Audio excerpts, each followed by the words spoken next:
আমরা চাই এমন একটা সরকার যারা আমার মন্দিরের নিরাপত্তা দেবে, যেমনটা দেবে পাশের মসজিদের।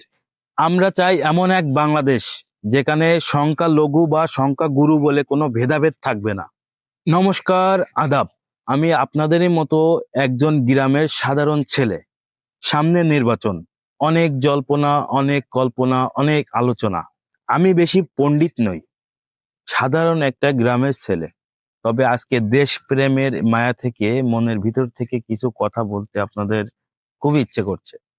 আমি হিন্দু ঘরের সন্তান, এটা আমার পরিচয়, কিন্তু আমার বড় পরিচয় আমি এই দেশের নাগরিক, আমি এই দেশের সন্তান। আমার কাছে কোনো ধর্মই ছোট নয়, কারণ প্রতিটি ধর্মই আমাদের ভালোবাসার শিক্ষা দেয়। আমরা ছোটবেলায় দেখেছি যেখানে পূজার আনন্দ আর ঈদের আনন্দ মিলেমিশে একাকার হয়ে যেত।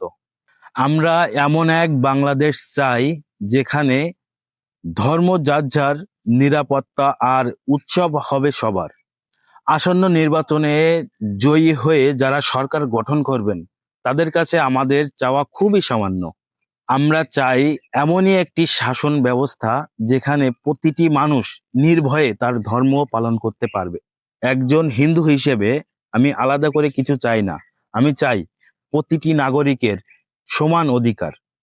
আমরা চাই এমন একটা সরকার যারা আমার মন্দিরের নিরাপত্তা দেবে, যেমনটা দেবে পাশের মসজিদের। আমরা চাই শান্তি, আমরা চাই সম্প্রীতি। নির্বাচন আসবে, নির্বাচন যাবে, কিন্তু আমাদের এই প্রতিবেশী সুলভ ভালোবাসা কখনো যেন না হারায়। কে জিতলো কে হারলো তার থেকে বড় কথা আমার দেশের সাধারণ মানুষ শান্তিতে আছে কিনা।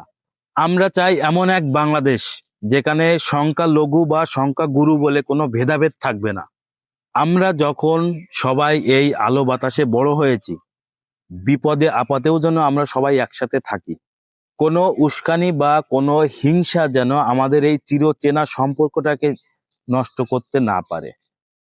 আসুন আমরা সবাই মিলে প্রার্থনা করি, ঈশ্বর বা আল্লাহ আমাদের এমন একটি সময় উপহার দিক যেখানে কোনো হিংসা থাকবে না, থাকবে শুধু মানুষ মানুষের জন্য ভালোবাসা।